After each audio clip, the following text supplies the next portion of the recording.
Bienvenidos a Tocando Vidas, un programa que no solo ve problemas, sino que propone soluciones.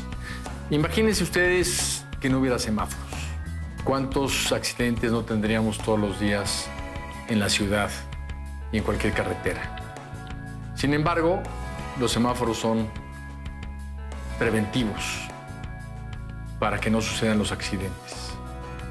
Hoy vamos a hablar de una forma de prevenir accidentes en la salud que llevan a muchas personas a generar enfermedades que provocan discapacidades. Y muchas son muchas. En México estamos hablando de alrededor de 160 a 180 mil anuales. Y de ellas se puede evitar mucho más de la mitad, previniendo, poniéndole semáforos a nuestro sistema de salud. Quédese con nosotros. Soy Estefanía Núñez Iturriaga, estoy estudiando la licenciatura en Desarrollo Humano y trabajo en la Comisión Nacional de Derechos Humanos en el área de atención a personas con discapacidad. Me gustan mucho las esculturas las hadas desde chiquita y por eso decidí hacer esculturas de hadas, porque siempre nos manejan nuestros papás que los sueños y que los cuentos de hadas y la imaginación. Cada hada representa el sueño que algún día tuve de que esta hada recorriera cada alma, cada estado, transmitiendo ese mensaje, ¿no? De que ya no nacieran más niños con discapacidad como yo y que nacieran sanos. En las manos trae, para mí la esfera representa la vida, ¿no? Esa vida que aún no llega, que está por llegar, pero que esa vida nazca sana, y pues es así como que el viento, porque para que vuele libremente y pueda transmitir y dar ese mensaje. Conversar con Federico Núñez, que es el director general de la RENAPRED, la Red Nacional para Prevenir la Discapacidad, es siempre un deleite porque Federico es una persona muy ejecutiva, entonces pues los planes, los programas, las acciones que planeamos siempre se realizan. ¿Cómo RENAPRED ayuda a prevenir enfermedades que pueden derivar después de una discapacidad, Federico? Ayuda de diferentes maneras, a través de diferentes estrategias, pero la más importante, creo yo, es empoderando directamente a la población, directamente a los hombres y mujeres en edad reproductiva, sobre los elementos que deben de conocer y de saber antes, durante y después del embarazo, para que ese proyecto de vida, que yo creo que desde el punto de vista humano el más importante que enfrentamos en nuestra vida, que es la procreación, el nacimiento de nuestros hijos, se dé con las mejores condiciones posibles de salud para ellos y prevengamos hasta donde sea posible enfermedades o deficiencias que puedan ser, en este caso, causa de discapacidad. Yo estaba el otro día investigando y en México hay alrededor de 160, 180 mil nacimientos al año de niños que tienen algún tipo de discapacidad. De este número extraordinario, digamos, una ciudad grande tiene 150 mil habitantes, ¿no? De este número tan grande que año con año nace de niños con algún tipo de discapacidad, Federico, ¿qué porcentaje se podría evitar si las cosas las hiciéramos con plena conciencia de lo que es la prevención? Sería evidentemente un promedio, porque en algunas de estas enfermedades que pueden ser causa de discapacidad, el impacto de la prevención es mayor que en otras. Las acciones son distintas. Sin embargo, déjame darte un breve antecedente. De esos 160, 180 mil niños que muy bien comentas, que tienen o desarrollan alguna discapacidad en la etapa temprana o al nacimiento, se encuentran fundamentalmente en tres grupos. Los niños que nacen antes de término y con bajo peso, que se llaman niños prematuros, los niños que nacen con una condición de hipoxia-asfixia y que tienen un proceso de reacción o de reanimación inmediata, pero que genera en ese time. ¿Nos puedes explicar qué es? La hipoxia-asfixia, bueno, es al momento del nacimiento del niño, no respira adecuadamente, no se oxigena adecuadamente. Un problema respiratorio al nacer. Y lo que son malformaciones congénitas, donde encontramos labio paladar hendido, donde encontramos mielomeningocele o espina bífida, anencefalia, que desafortunadamente no es compatible con la vida, etc. En estos tres grupos encontramos el principal elemento de riesgo. Alrededor de 500,000 de niños cada año en México están en riesgo de adquirir o desarrollar una condición que puede ser motivo de una discapacidad. Las que tú comentas la desarrollan o la adquieren, pero con las diferentes acciones, ácido fólico, tamizaje neonatal, adecuada nutrición, exploración profunda del bebé al nacer, vacunación, etcétera, podemos en promedio evitar, podemos decir, sin temor a equivocarnos, hasta un 60% de ellas, Esteban. A ver, 60%. 60%. Entonces, esto quiere decir que alrededor de 90,000 bebés que tienen o pueden desarrollar una enfermedad que los lleve a una discapacidad al año se puede evitar. Sin duda. 90,000. En efecto. Entonces, habría que apostarle totalmente a la prevención. Déjame darte un ejemplo que ratifica con absoluta contundencia lo que tú estás comentando, Esteban. El ácido fólico.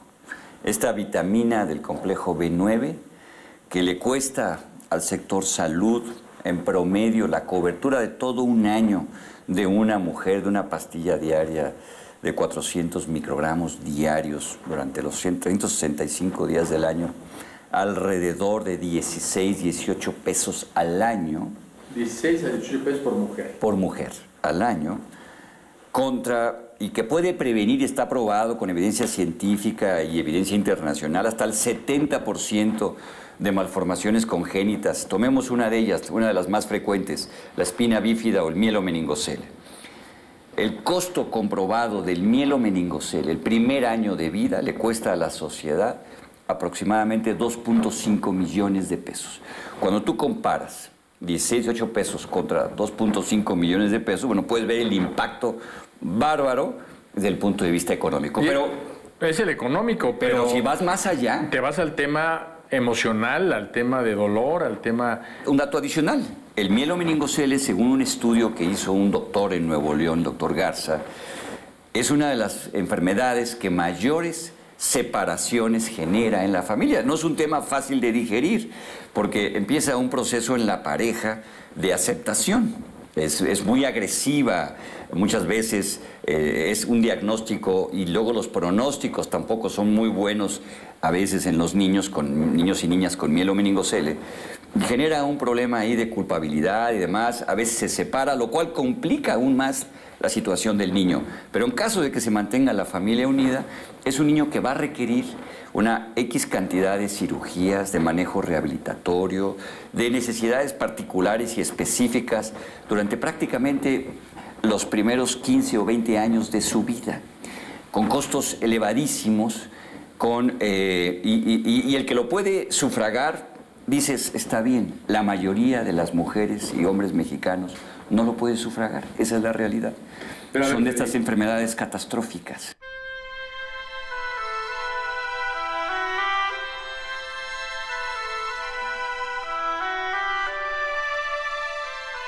Fue de mi papá, pero fue a raíz de que yo nací con una discapacidad y él se metió pues se involucró con todo este tema de la discapacidad, la prevención, y así fue como surgió RENAPRED. Empezó este sueño porque yo un día estaba dormida y yo sentí como vino una edad y me habló y me dijo que mi misión en la vida era eso, era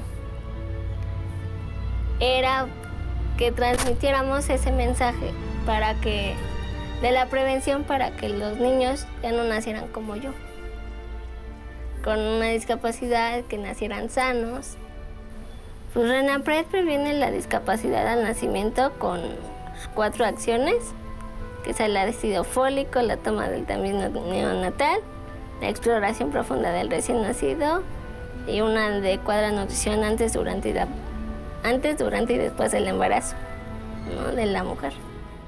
Federico, pero suena demasiado evidente que hay que apostarle e invertirle mucho más a la prevención en México. Evitaría mucho dolor, mucho gasto, muchos problemas. ¿Por qué no nos hemos resuelto como país, como gobierno, como sector salud, a invertir en prevenir? Porque falta fortalecer la conciencia social, la conciencia colectiva, la conciencia de quienes toman las decisiones en este sentido, Esteban. Traemos un modelo de salud que viene vinculado a todo el esquema hospitalario, a todo el esquema asistencial, la formación en las universidades. Hay todo un esquema ahí atrás ya históricamente, pues con una inercia, pero que ahora la realidad está transformando y está cambiando. No nada más en este campo de la prevención al nacimiento, durante toda la línea de vida. Sin duda, yo creo que el principal motivador siempre en los cambios, desafortunadamente, es el tema de los recursos. Y cada vez está más claro que en el tema de la discapacidad no hay recursos suficientes que alcancen para atender. No tan solo a las personas que existen con alguna condición de discapacidad, con quienes tenemos una deuda histórica bárbara, injusta, inaceptable, sino con todos estos niños, más todas aquellas otras personas que por otras causas se van sumando cada año a tener una condición de discapacidad, y que en los hechos nuestro Sistema Nacional de Salud, y no nada más de salud, social en general, no está en condiciones no solo de rehabilitar, sino de incluir, porque luego viene todo un proceso de inclusión en la vida cotidiana de todos estos niños y de todas estas personas.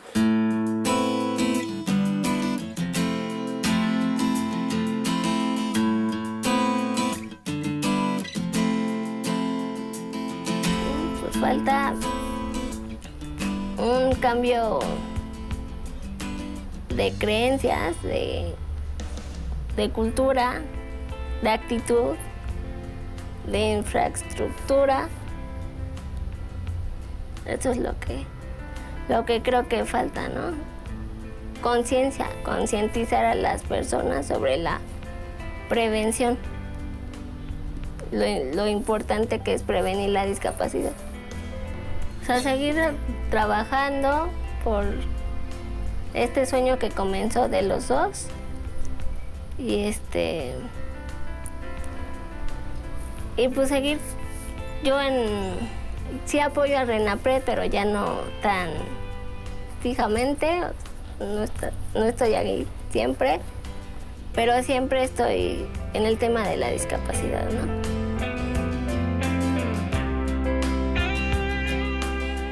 Llevamos 7 años trabajando con ustedes. Sí. En Movimiento Azteca. Sí. ¿Cómo crees que Movimiento Azteca haya incidido en que la política pública sobre el tema de la prevención se fortalezca? Bueno, pues mira, a raíz de esas campañas que se han hecho en conjunto, Esteban, se ha modificado en política pública. Por ejemplo, el tema del tamizaje neonatal, que era de un solo elemento, ahora son 5 elementos, y está trabajando en que sea más ampliado. Se ha incidido también en el tema del ácido fólico en forma fundamental. El ácido fólico es hoy en día uno de los programas de salud pública mejor posicionados en las zonas rurales del país. La gente ya sabe lo que significa, antes no lo conocía, ahora también. En el campo de la nutrición, el tema de los folatos, de los verdes, que hoy es un tema de política pública permanente, sin duda ha sido fundamental, y creo que el elemento central ha sido la consistencia, que ha sido permanente. Esa ha sido la diferencia. El primer Movimiento Azteca, cuando hablábamos de ácido fólico, nadie conocía lo que era el ácido fólico. Era una novedad. Ahorita es bastante común escuchar sobre el mismo, ¿no? La última encuesta nos dice que el 94% de las mujeres en edad fértil conocen lo que es el ácido fólico, Esteban. Ahí hay una aportación muy concreta de lo que han hecho los movimientos azteca. seguir ayudando a las personas y pues, acabar mi carrera, trabajar. Quiero tener un centro de desarrollo humano, dando capacitaciones, talleres, terapias. Después de lo que acabamos de aprender, pues creo que es muy claro que al sector público, al sector salud, al gobierno federal, estatal, le toca realmente ser mucho más agresivo en la prevención, porque se puede, científicamente se puede. Pero no es solamente tarea de gobierno. Con la información que acabas de escuchar, tú puedes ayudar en tu familia, con tus vecinos, en la escuela de tus hijos, a que esta información se difunda y ayude realmente a que muchos niños que iban a nacer con alguna enfermedad, que desarrollaron una discapacidad, nazcan sin esta enfermedad.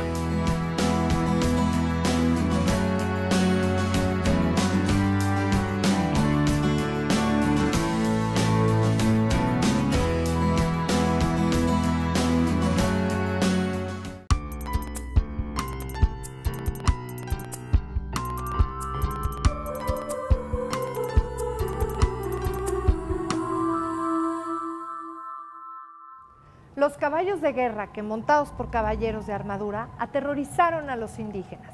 Forman parte de la simbología de la conquista. Este grabado del Códice Florentino muestra el desembarco de los rebaños en Veracruz. Una nave ya está en la orilla y descarga los equipajes lomo de español.